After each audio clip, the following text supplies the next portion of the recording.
Hi there, I'm Kendall Hoeft. I'm a life coach, and today I'm going to be offering help for children who grew up too soon. In this video, I'll be defining some of the characteristics of an adult child. Well, an adult child can be either a child who is acting in the role of an adult. For instance, they're planning instead of playing, or, hi Jeanette, maybe they're taking care of the needs of their parents, so they're serving as a caretaker role instead of a child role. An adult child can also be an adult who never really grew up. And the reason that they never really grew up is because they never got to be a child.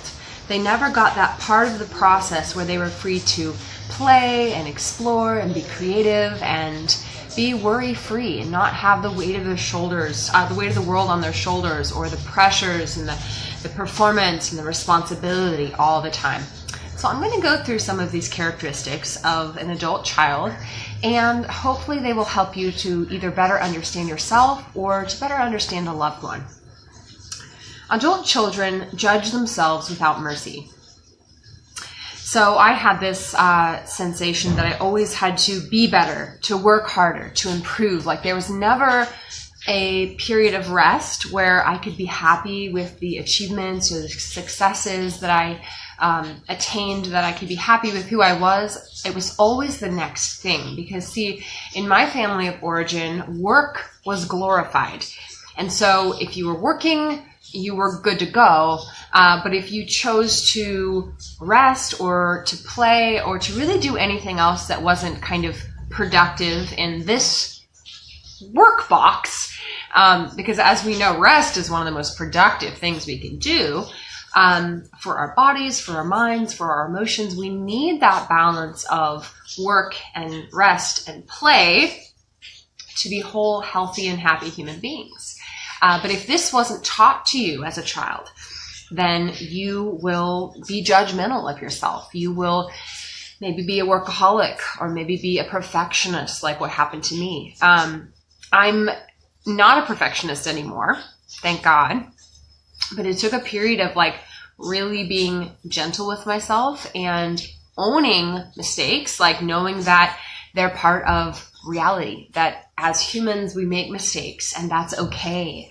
And that's actually a period of growth where we learn things that don't work. And so it's like failure actually isn't even a word in my vocabulary, because it was me trying. It was me attempting something. That's a success. We can't affect or control the outcome.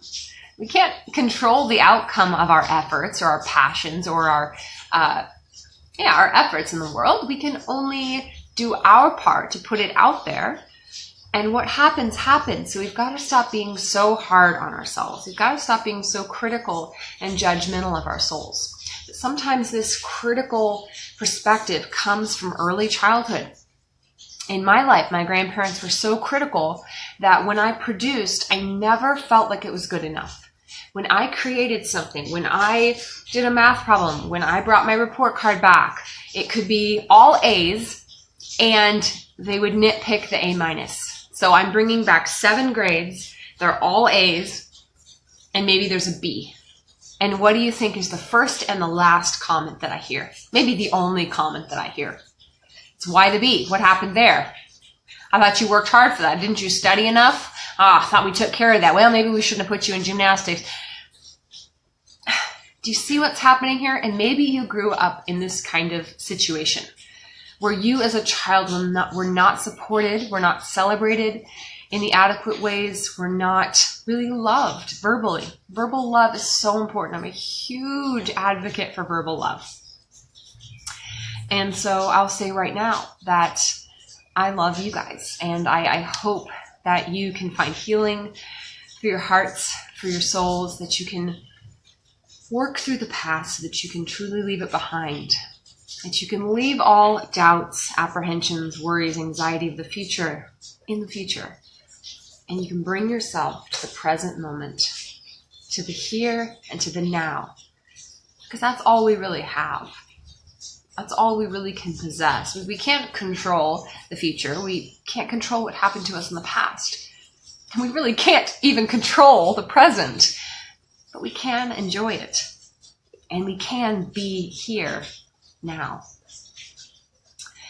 Adult children have difficulty having fun. Yes. Again, in my family, they always valued work as the highest good. Physical labor was the highest good.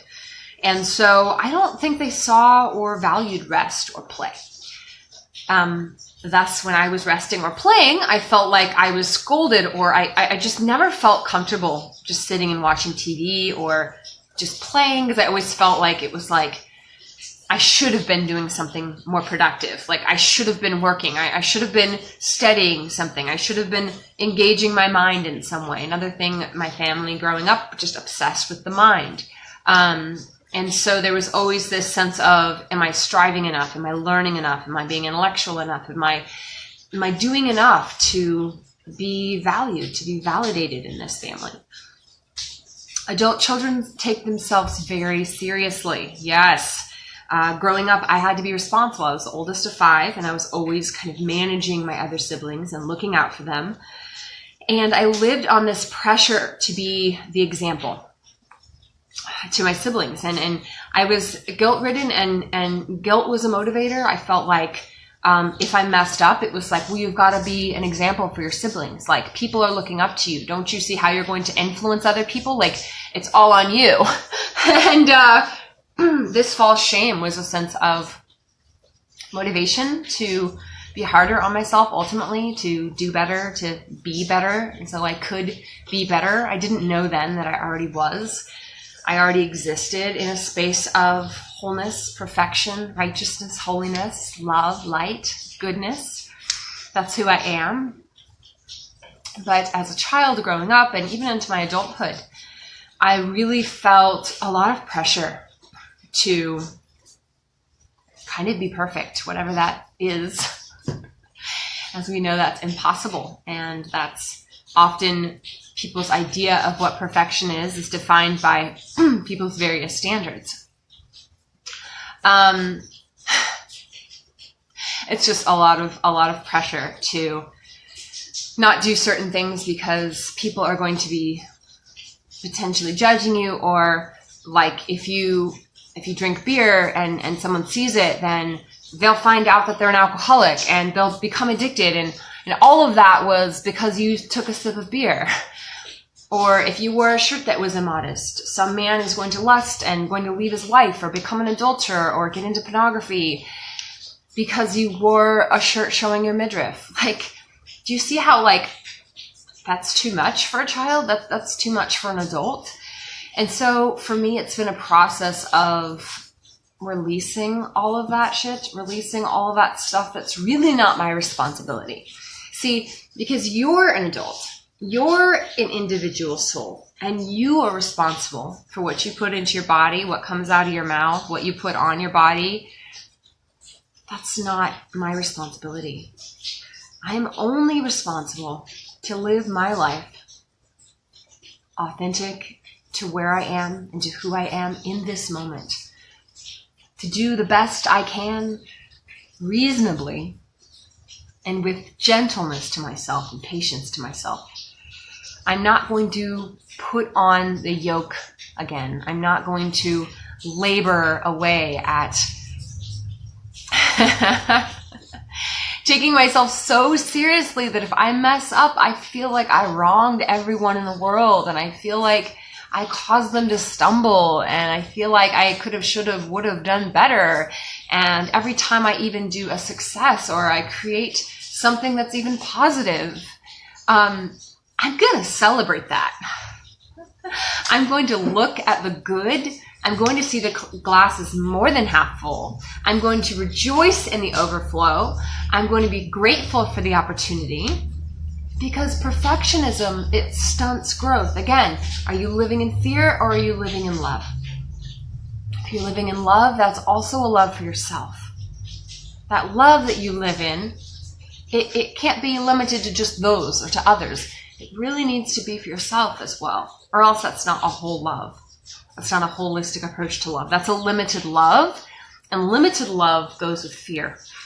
See, because the reason that we would limit our love or suppress our love is because of fear. Fear that I'm not allowed to love myself, or that's pride. Fear that if I love this person too much, I'll get hurt. Fear that if I show myself and I share myself and I show up in the world authentically and truly, that I'll be rejected, that I'll be judged, that I'll be misunderstood. And that if then, or this is what will happen if, or if I do this then, that's all futuristic thinking. And futuristic thinking is fear. Being in the moment, feeling and letting your doing flow out of your beingness, that is love. Really good stuff. My neighbors are walking by, so it's a little loud. Adult children constantly seek approval and affirmation. Now this goes with the striving that we were just talking about, taking ourselves very, very seriously. So I was living for my parents' approval. I was living for my grandparents' approval. Do you mind closing that window? Sorry, my neighbors were talking out there. Thanks, babe. So living for the approval of others. Now, when you grow up, and I can speak from my own experience, this began to be me living for everyone else's approval. So especially authority figures, if I was in a classroom environment, I didn't want to get in trouble. I wanted to get good grades. I wanted to do as I was told. But really the opinions or the feedback of others became way more valued and became my own dictation. And I think this came out of me wanting the affirmation and approval of my parents. Up until I was 24, I pretty much listened to everything my parents told me to do. And I just believed that God's will was obedience to my parents, which may or may not be true. But I did not learn how to make decisions for myself, how to think for myself. I never was given the permission or the validation that it was okay if I had a thought that was different from my parents' thought. It was okay to have a perspective that was different from theirs, because what happened if I brought up a viewpoint or a perspective with my grandparents that was contrary or just questioning their political viewpoint or their religious viewpoint, that got slammed down pretty hard. And I actually got kind of made to feel stupid that I would even think, like, you know better than that, dear. And so that did not create an environment of free thought. That did not create an environment of exploration. That did not create a good educational environment growing up. Feeling like you have to please everyone and getting mostly critiques from your family members instead of understanding and support and validation. Also, trying to please people because I don't want to feel embarrassed. I don't want to feel ashamed. So if I'm in a group of people and I make a joke and people laughed at me, not at my joke, but they thought I was stupid, and that is teaching me to keep my mouth shut, to keep my jokes to myself. That's teaching me that what I have to say isn't validated or valued.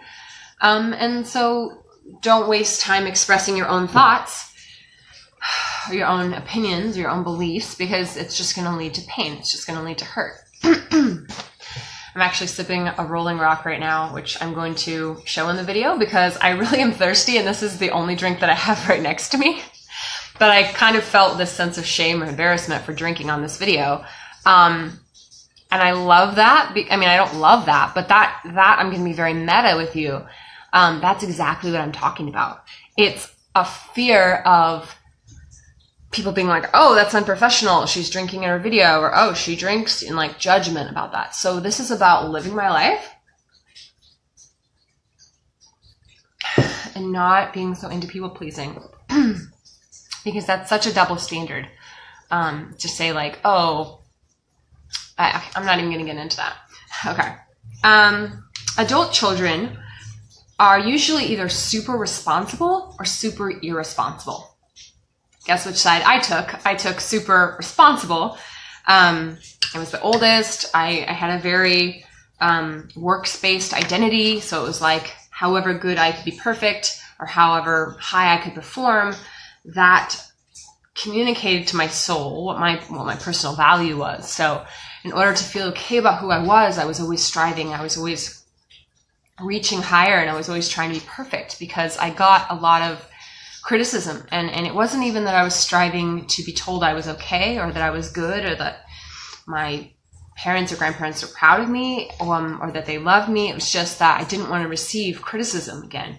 And so I managed my life, and my actions reflected my avoidance of being criticized, of being judged, of being condemned. I was told I was too sensitive, so I stopped expressing my feelings and emotions. I was told I couldn't dance in public or express myself too loudly, and so I muted myself. I played small. I limited myself. I boxed myself in.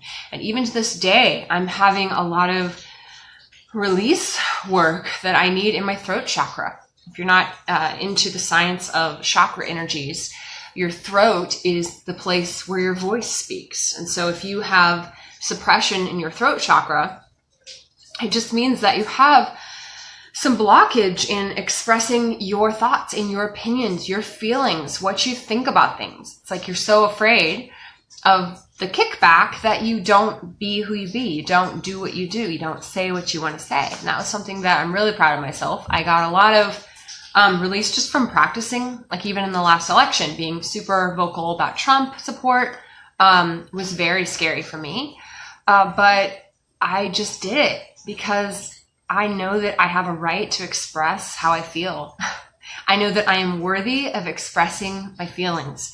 I know that I deserve to express my thoughts, and that that's something I'm not going to let be robbed from me because of fears. Okay. Adult children are extremely loyal, even in the face of evidence that that loyalty is undeserved. So you see this in abusive relationships where one person, it's usually the codependent person, is being super sacrificial and kind of just taking it. It's really that doormat thing. And they should leave at that point, but they're like fiercely loyal. And this comes out of that childhood. This comes out of growing up too soon. So another thing we can look at to see if maybe you are an adult child, or if you know someone who grew up too soon in your family or your friends, is to look at photos, to take some photos from your childhood and begin to analyze and investigate them to see what they might tell you about yourself as a child. So first, you can look at the pictures of more than one family member. Where were you in the photo? Were you slinking off to the side? Were you hidden? Were you far away from dad or mom? Where did you show up in the photos? So just for an example, I'll answer these for you so that you can get an idea. I was front and center, and I was always kind of by an authority figure. So I always wanted to be the teacher's pet. I always wanted to be mommy's favorite, grandpa's favorite. I just wanted to be the goody two-shoes, A+, never get in trouble student, because that was where my validation was coming from. Another thing you can look at is what were the expressions on your face. You can look at how physically close you were to the other persons in those family photos, and just other clues to family dynamics that you saw. Like maybe you were standing close to or holding one of your siblings in a lot of the photos, but not another sibling. And you can kind of see what that tells you about the dynamics in your siblings or in your family. So anyway, I hope that those are a few ways that you can begin to understand the adult child, understanding what the characteristics are, and hopefully on your journey of getting help for children who grew up too soon. I'm all about accessing your inner child and coming back to really who you are, and going back to that child and welcoming that spirit back into your life, that spirit of joy, that spirit of sensitivity and freedom and expression. In the next video I make, I'm going to be talking about healing the pain of losing your childhood, and how to go through a process of grieving those parts of you that were never allowed, and hopefully bringing those back into your life with hope and freedom and joy. I'm Kendall Hoeft. Feel free to like my video and leave a comment. I would also love to know what topics you'd like me to speak on next. I also love taking questions. If you're watching on YouTube, I invite you to subscribe to my channel because I'm always coming out with more videos. I love to help and serve all of you, and I wish you more joy, more freedom, more of everything good. Thank you.